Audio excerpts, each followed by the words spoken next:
Boa noite. Eu vou estar dando início à apresentação do seminário onde meu grupo pegou o assunto sobre microbiota intestinal. Sou acadêmico do terceiro período de nutrição e me chamo Riquel. E dando início, eu vou falar o que é a microbiota. Bem, a microbiota intestinal, por sua definição, é um conjunto de micro-organismos que povoam o trato gastrointestinal, onde muita gente pensa que é só bactérias, mas não. No geral, são micro-organismos. E esses micro-organismos, em condições normais, não afetam a saúde e, pelo contrário, podem até ser benéficas para o corpo, onde ela tem assim umas funções peculiares, onde ajudam a degradação e digestão de polissacarídeos não degradáveis que, por natureza, o corpo não degrada. Um dos exemplos pode ser a celulose. E também auxiliam na produção de vitaminas e agem contra agentes agressores, que, caso ela não esteja saudável, vai facilitar digamos assim, a agressão ao trato gastrointestinal e podendo provocar uma deficiência digestiva e até algum tipo de doença. O que muita gente não sabia é que não só é relacionado, a microbiota não é só relacionada à parte intestinal, e envolve outros vários fatores, onde eu vou estar falando de alguns aqui. Estima-se que um adulto normal tem de 1 a 2 quilos de microbiota em seu corpo. Bem, e essas funções são tantas que algumas pessoas da área da saúde estão considerando a microbiota intestinal como um órgão virtual. Já falando do surgimento da microbiota no ser humano, ou onde ele adquire inicialmente, é no seu nascimento. Normal, claro, onde o bebê entra em contato já com as secreções vaginais e também as secreções anais da mãe, onde isso é assim benéfico, pode promover uma microbiota mais saudável do que uma pessoa que vai nascer cirurgicamente. E após o nascimento, é aconselhável que se passe uma dieta balanceada e regrada para que o seu trato gastrointestinal seja moldado de modo saudável e os micro-organismos envolvidos lá estejam também saudáveis para que exerça as funções com eficácia e eficiência, onde essa moldagem tem a duração mais ou menos 18 a 36 meses, variando de pessoa para pessoa. Agora eu vou falar da interação da microbiota com alguns outros fatores, que pode se ter também envolvido com a imunidade, onde a interação da microbiota com o sistema imune é indispensável, pois é fundamental para o desenvolvimento do sistema imunológico. Bem, existe uma relação cruzada, quer dizer, conversação cruzada entre o intestino, a microbiota e imunidade. Uma vez ativadas, as células dendríticas e entre outras, elas transmitem informações para as células apresentadoras de antígenos e macrófagos, que por sua vez estimulam os linfócitos T, que são o básico assim, são anticorpos, e desenvolvem resposta imunológica inflamatória em maior ou menor grau, que variam de acordo com o tipo de microbiota ou micro-organismos prevalentes. Por exemplo, as crianças que nascem via cirúrgica, elas têm um risco maior de ter diabetes no futuro. Claro que existe também a hereditariedade, onde entra aí a parte da genética, mas de acordo com estudos, a pessoa que tem uma microbiota assim diferente por ter nascido de modo cirúrgico, tem uma variação na sua microbiota, onde isso vai influenciar, como eu já disse, na degradação e metabolização dos sacarídeos. E também a imunidade ao envelhecer pode ter um benefício, pois se você estiver com a microbiota saudável e envelhecer saudável também, é, a relação entre a microbiota e o sistema imune vai ser benéfica para a pessoa mais velha, onde muita pessoa assim de idade que eu vi já reclamando sobre constipação, ou então evacuação frequente, isso pode ser uma desregulação do trato gastrointestinal ou algum tipo de prejuízo, digamos assim, quando você consumia ou tinha uma dieta muito desbalanceada e assim sem benefício nenhum à sua microbiota. E isso pode acarretar no futuro algum prejuízo não só para o seu trato gastrointestinal, mas sim também para a imunidade. Já passando aqui para outro fator que pode entrar a obesidade e a desregulação do metabolismo, é onde pode ser a influência devido em testes assim, que foram realizados em camundongos e dependendo do estado da sua microbiota, isso pode influenciar seu metabolismo, como já foi falado, a degradação de alguns polissacarídeos. E, além disso, as bactérias intestinais elas têm propriedade de produzir ácidos graxos de cadeia curta. E a partir de diversos componentes de dieta, se tem função assim, entra em relação à função endócrina que interferem na produção de alguns hormônios e neuropeptídeos, como glucagon, grelina, peptídeo YY, que por sua vez, como já foi visto, eles regulam o seu apetite. E se você come e consome muito alimento industrializado, muita comida em geral, assim, carboidrato, e você não tem uma certa saciedade, é claro que você vai consumir mais, porque esses neuropeptídeos e hormônios estão todos desregulados e seu corpo vai ficar um pouco confuso em relação à sua fome e vai acarretar futuramente na obesidade. Bem, e aí se dá o problema de obesidade em muitas pessoas devido a esse descuido, digamos assim. Interessante que eu achei, onde Larissa até estava explicando a morfologia do intestino, se não me engano, estava presente lá células nervosas, onde muita gente pensa que, assim, muita gente fala grosso modo nervos, só tem na cabeça ou no cérebro. E não, no intestino ele é considerado como se fosse um segundo cérebro, pois, como já foi visto em aula, quando você está nervoso, você tem vontade de evacuar. E um fator que ele pode afetar também é o seu psicológico, onde foi visto na aula sobre intestino, na breve parte, que as próprias bactérias intestinais podem produzir substâncias como serotonina, GABA, que são absorvidos em maior e menor proporção. A serotonina, por exemplo, ela está envolvida em várias funções cerebrais e orgânicas do corpo, onde já foi visto na aula, acho que foi até no período passado, ela é envolvida na felicidade. É produzida quando o indivíduo está assim feliz, de certa forma, ou saciado.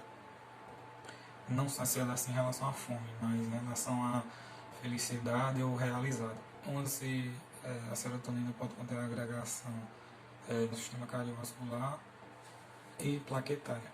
A microbiota intestinal ela consegue extrair dos alimentos o chamado triptofano, que por sua vez poderia ser usado no sistema nervoso para a produção de 5-HT, que é a serotonina. Essas e outras evidências começaram a traçar um paralelo entre a microbiota e, digamos, alguns transtornos psiquiátricos que vem sendo estudado atualmente, pelo que eu vi em alguns artigos. Bom, meu nome é Ravi e vou falar sobre as funções da microbiota intestinal, fazendo também uma relação com o sistema imune e com a dieta. Então, a microbiota intestinal, ela possui três funções principais. Nessa imagem está escrito quatro, só que essa quarta, ela vai entrar na função protetora, que corresponde à produção de fatores antimicrobianos, competição pelo nutriente e deslocamento de patógenos. Temos também a função estrutural, que age na fortificação da barreira intestinal, indução da produção de anticorpos e desenvolvimento do sistema imune. E ainda temos a função metabólica, que age como síntese de vitaminas, diferenciação das células do epitélio intestinal e fermentação das fibras da dieta não digeridas. Então, esses são as três funções principais da microbiota intestinal. Estudos indicam que a microbiota ela está relacionada com o sistema imune devido a alguns fatores, como a presença dos próprios micro-organismos, revestimento epitelial das superfícies mucosas, né, que possuem a função de secreção de substâncias e absorção de nutrientes, né, lá no intestino delgado, e também de revestimento, que é esse revestimento que vai causar a separação dos órgãos internos de um ambiente cheio de potenciais patógenos e que para realizar esse revestimento, as mucosas elas apresentam um complexo sistema de defesa, que é conhecido como sistema imunitário das mucosas, que é o SIM, que além da resistência aos agentes infecciosos, elas proporcionam ainda uma tolerância aos antígenos do processo de digestão.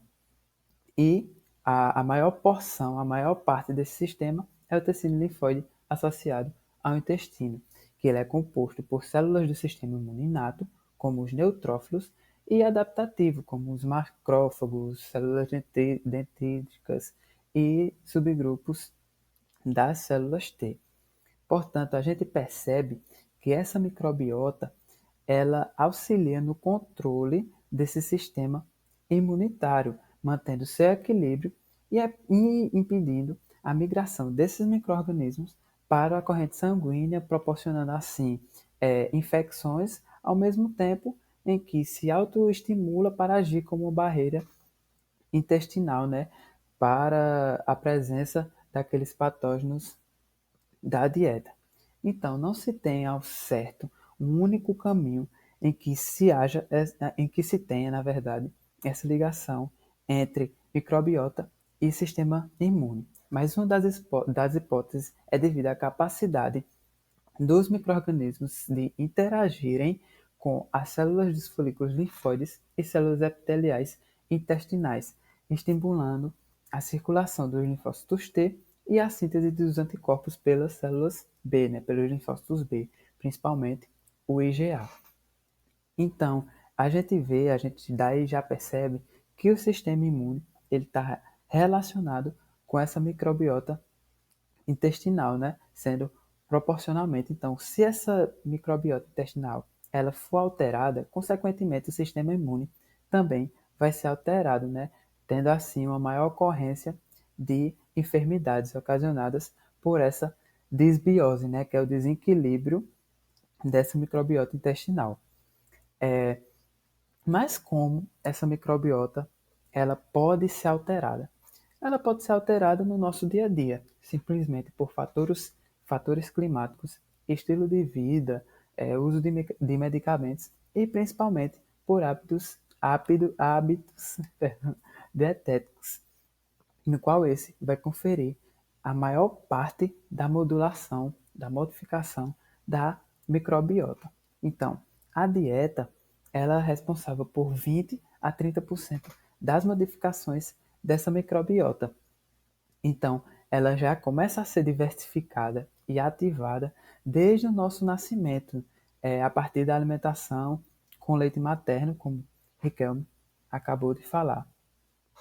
Então, outro componente da dieta, que também é bastante importante na microbiota, são as fibras solúveis e insolúveis, no qual as fibras solúveis vão ser produtoras de ácidos graxos de cadeia curta, que servem como fonte energética para as células do cólon agirem de acordo com suas funções, que uma delas é a formação do bolo fecal, e fibras insolúveis, que vão causar um aumento do trânsito intestinal, certo? Então, são essas dietas que podem ocasionar uma modulação tanto da microbiota quanto do sistema imune. E ainda temos os alimentos pré-bióticos e probióticos, né? Que já possuem os micro-organismos em sua composição, como lactobacilos e bifidobactérias, que vão ser extremamente importantes para manter esse equilíbrio da microbiota intestinal. E o Wellington vai falar mais sobre isso logo à frente. Então, eu trouxe aqui essa imagem só para a gente ver o quanto essa microbiota, né, o quanto a dieta, na verdade, vai interagir com essa microbiota, vai modular toda essa microbiota.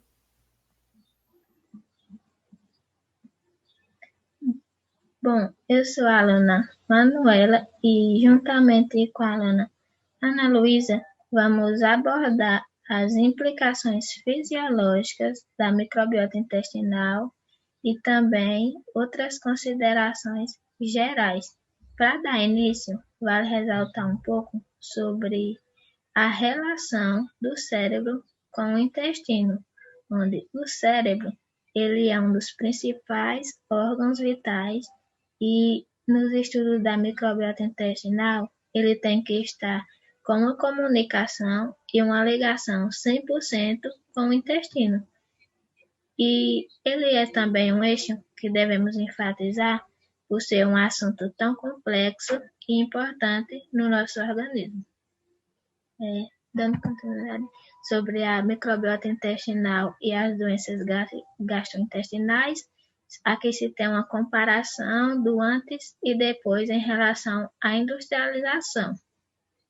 Bom, antes, os relatos de casos que eram mais tratados pelos médicos eram câncer, doenças ulcerosas, processos infecciosos e poucas doenças funcionais e inflamatórias. Após a industrialização, se obteve melhora da higiene, descoberta dos antibióticos, os alimentos eles passaram a ser industrializados, utilização de conservantes e estabilizantes, aciduantes e também de agrotóxicos.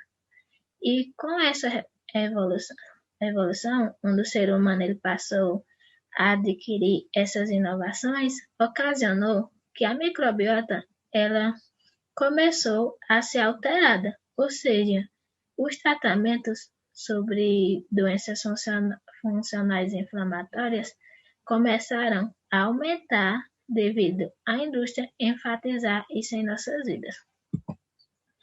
Sobre as alterações que a microbiota intestinal sofre ao longo da vida, bom, a microbiota intestinal ela começa a ser construída desde a fase do útero, que o feto ainda está na barriga da mãe. Fase essa conhecida como gestação, até a fase idosa, onde a sequência dela está expressada nesse slide, que é gestação, bebê, criança, adulto e envelhecimento. Bom, e dieta e a aquisição da microbiota. A aquisição dessa diversidade de bactérias, ela é contribuída também por meio da alimentação. No slide, se tem que os primeiros meses de vida do bebê, ele começa a se alimentar da lactose, que é relacionada à amamentação, onde vai se obter os micro-organismos predominantes, que serão os lactobacilos. Ao longo do processo dessa alimentação, percebe-se a introdução de açúcares polissacarídeos, onde vai se obter as bactérias Firmicutes. E, após os 6 meses de vida do indivíduo, começa uma alimentação mais completa de polissacarídeos, onde vai se obter as bacteroides. Antes dos 9 meses até os 2 anos de idade, se tem a introdução de proteínas e a obtenção das bactérias proteobactérias, onde a microbiota ela já vai estar estabelecida. Bom, meu nome é Ana Luísa e dando continuidade nesse assunto que é tão complexo, né, da microbiota intestinal, eu vou falar um pouco aqui sobre um indivíduo saudável e um indivíduo ou paciente com distúrbios na sua microbiota intestinal.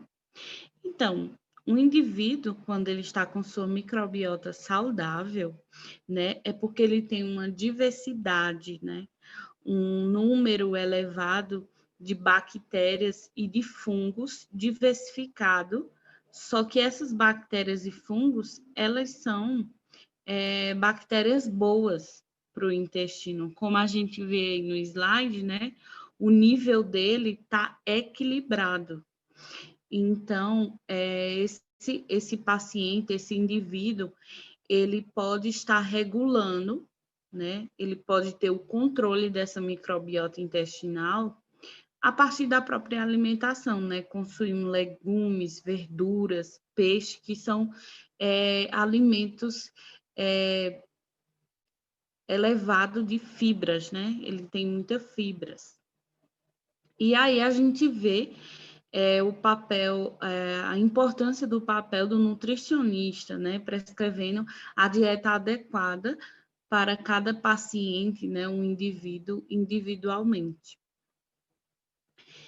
E aí, né, mas como essa microbiota intestinal, ela pode sofrer algum distúrbio, né?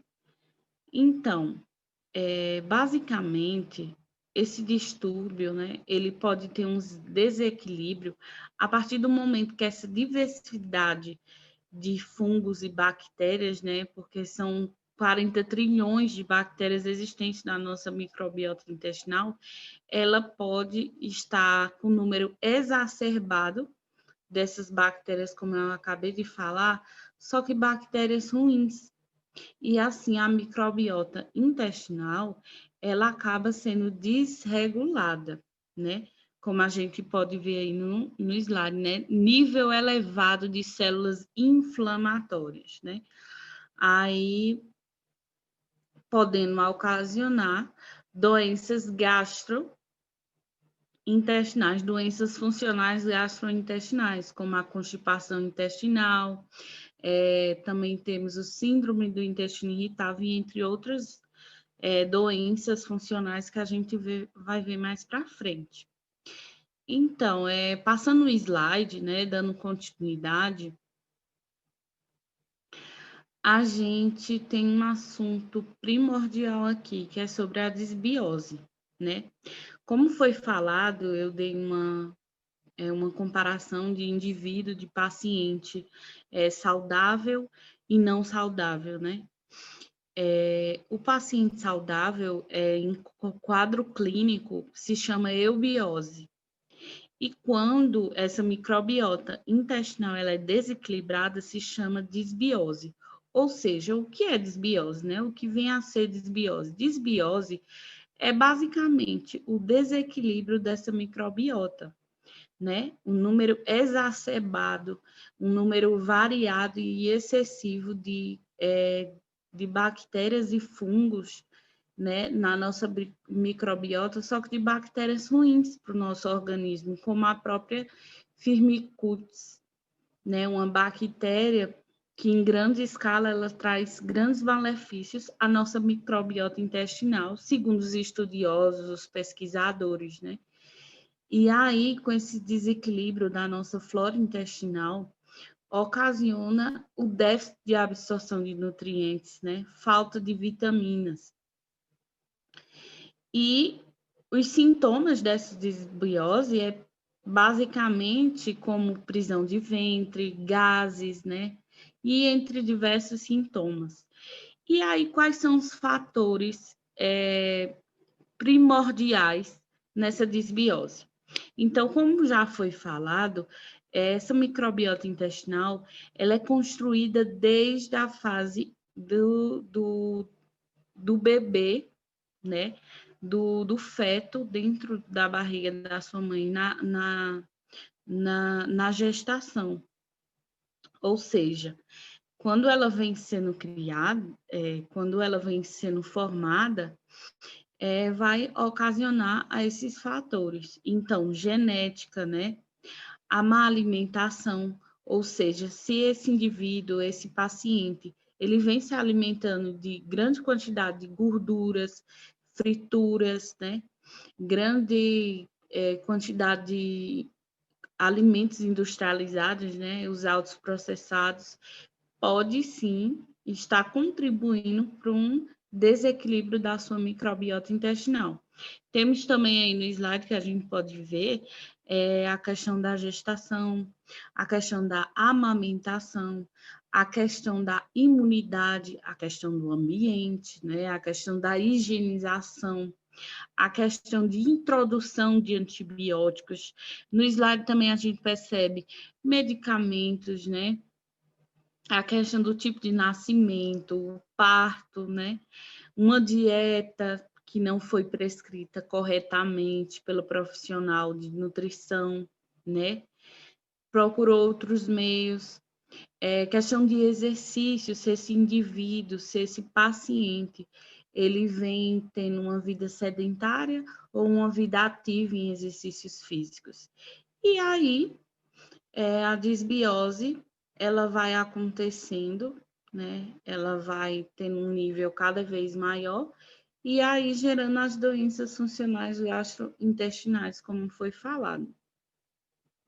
Então, passando aqui para o próximo slide, a gente observa as implicações da disbiose, ou seja, as consequências desses distúrbios, né, que acontecem na própria microbiota intestinal.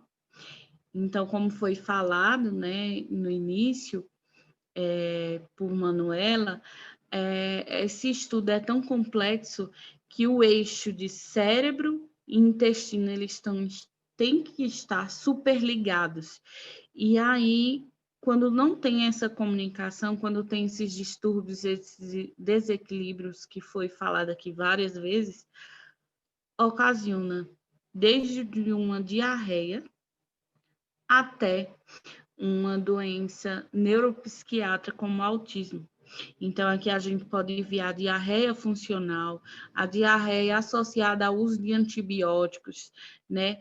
A constipação funcional, né? Que é aquele indivíduo, aquele paciente, né?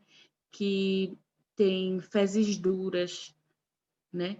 Tem a síndrome do intestino irritável, doenças inflamatórias intestinais, esteatose hepática, NASH, diabetes mellitus tipo 2, autismo, depressão de ansiedade e alergia.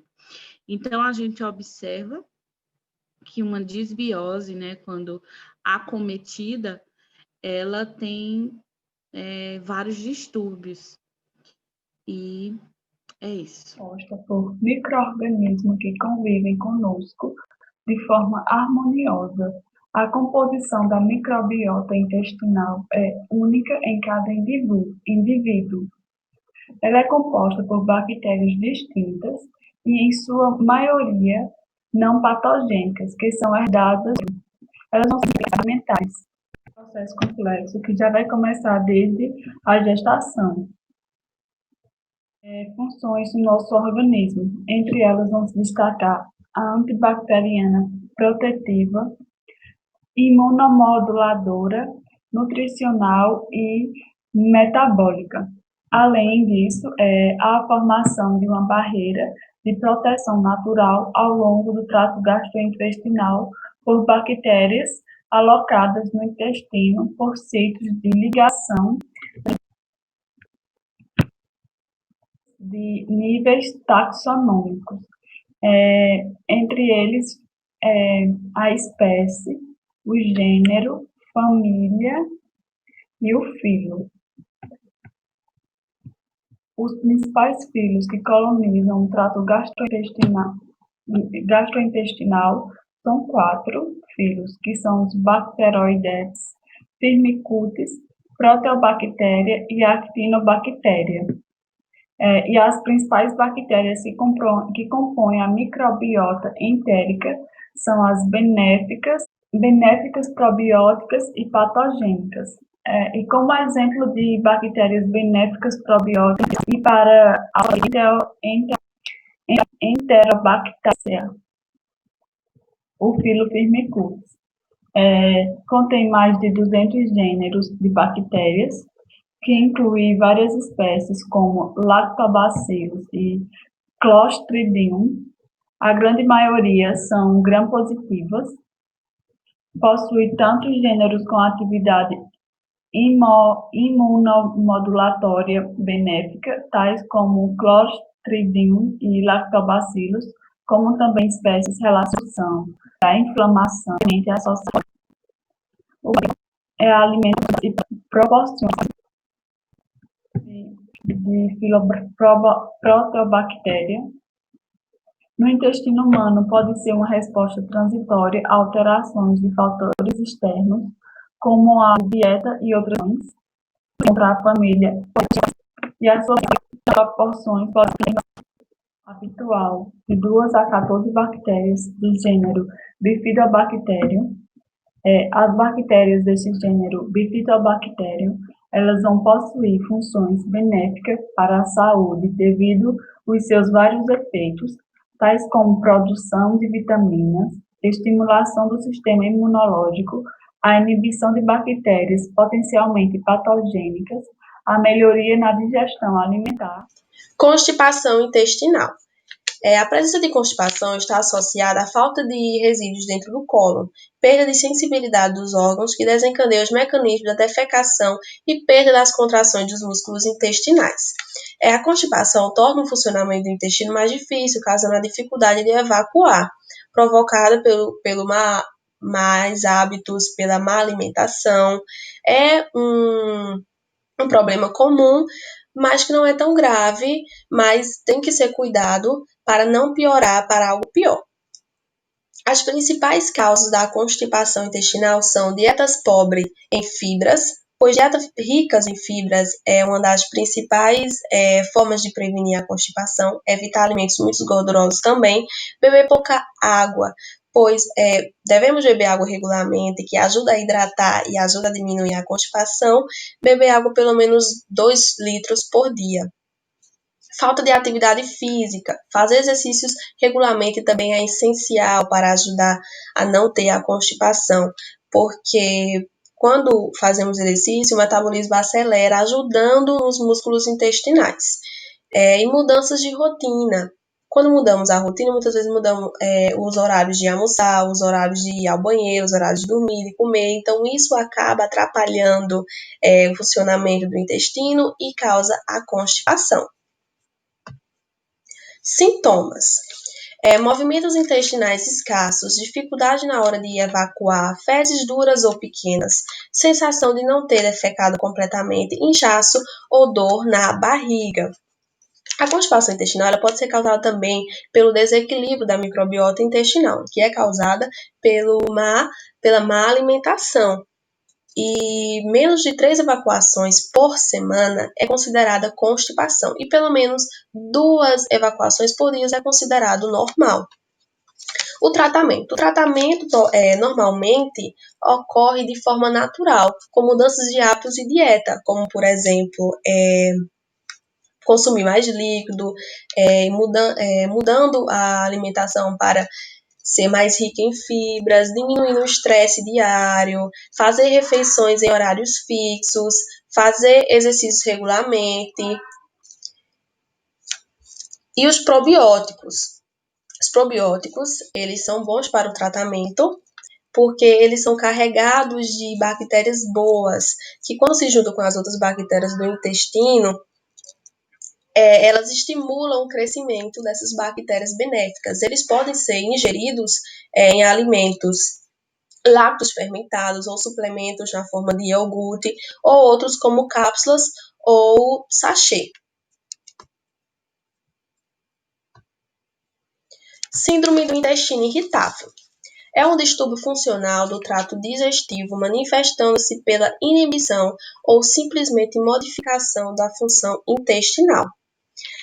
Não é associada a alterações estruturais ou bioquímicas, varia de manifestações clínicas leves a graves e às vezes um considerável impacto à vida social porque limita as oportunidades educacionais, a produtividade do trabalho. Estudos confirmam que afetam mais as mulheres, como a constipação também, e nos idosos.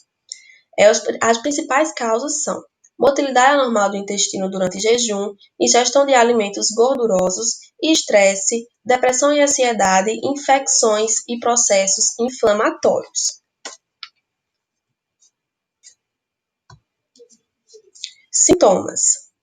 Sintomas são desconfortos odor-abdominais, gases, diarreia, constipação, alternância de uma e de outra, muco nas fezes, urgência retal, distensão abdominal, flatulência. Essa foto mostra as velocidades normais do intestino quando ele está normal e as velocidades inflamadas quando ele está irritável. Que quando ele está irritável, ficam mais inflamadas, ficam avermelhadas e inchadas.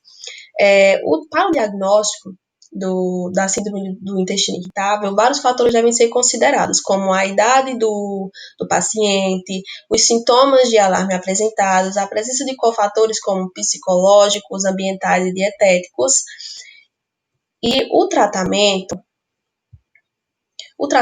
não é preciso aquela bateria de exames para pacientes que não apresentam sintomas mais graves, como emagrecimento, mudanças de calibre das fezes, história familiar de câncer de cólon e outros. O tratamento acontece também de forma natural, pode ser um tratamento com dieta, que é mudando os hábitos, como fazer refeições regulares em horários certos, evitar alimentos com muita gordura ou açúcar, preferir comer carne branca e vegetais, evitar bebidas alcoólicas e os probióticos, que estudos revelam e afirmam que são muito bons para o tratamento, que ajudam no equilíbrio da microbiota intestinal.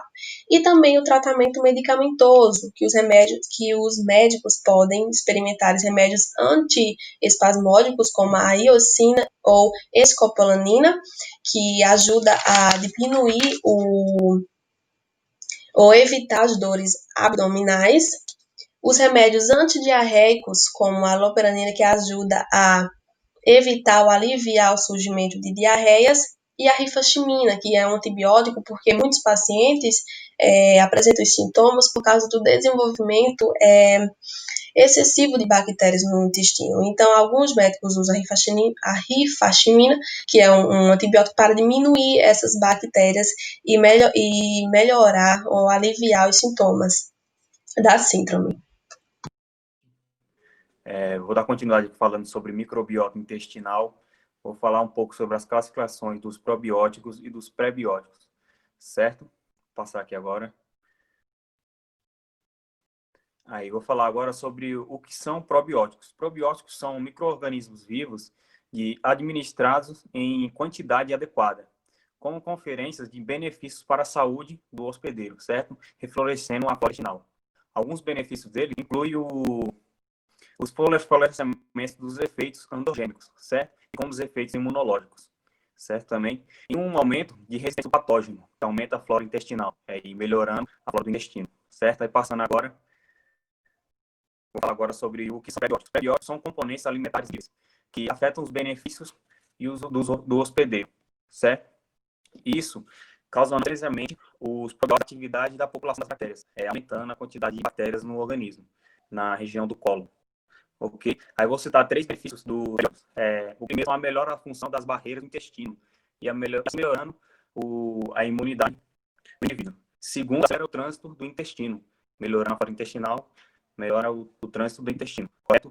Aí, em terceiro, aumenta a produção de bactérias e patógenos e melhorando assim o intestino também, correto? Passando aqui agora.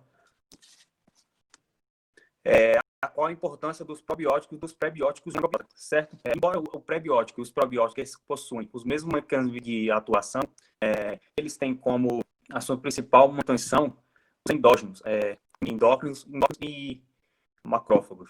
E eles têm como a sua comparação o seu metabolismo diferente um do outro, se diferenciando. Distinto dos prebióticos no intestino, eles vão conhecer como diferenciar do prebiótico. Eles tem uma diferença de algumas coisas que eu vou falar daqui a pouco. O prebiótico existe de um efeito de osmose, que ocorre no intestino, no trato intestinal. Quando não são fermentados, por exemplo, a fermentação, os prebióticos, correto? Aí, os probióticos, ele aparece como a teoria de aumento, em alguns casos de pacientes. Ele aumenta a condição de diarreia. Certo? Já os prebióticos, pelo outro lado, eles vão permitir um tipo de teórico de melhora no paciente.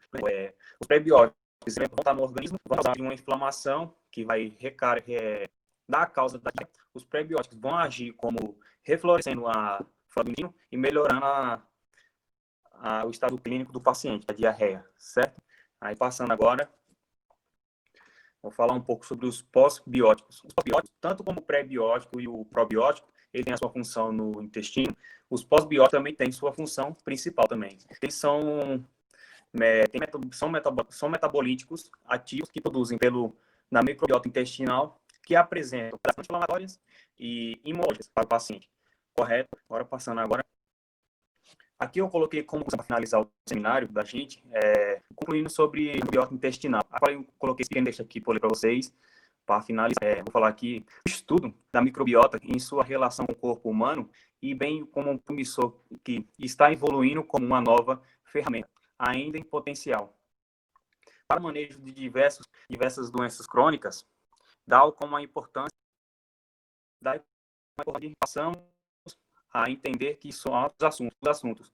Os resultados de pesquisa e ainda são muito amplos, às vezes contraditórios, porque dependendo da composição da microbiota estudada, os estudos podem ser completamente diferentes e, ao longo, difíceis de comprovar. Além disso, como o campo ainda está desenvolvendo e conhecimento produzidos e ainda são incertos, necessitam novas pesquisas para sua valorização. Mesmo assim, claro que a microbiota está mais para os órgãos e é apenas como posso dizer, uma montanha de bactérias, certo? Não hoje em dia, como está se explicando, como se explica no texto.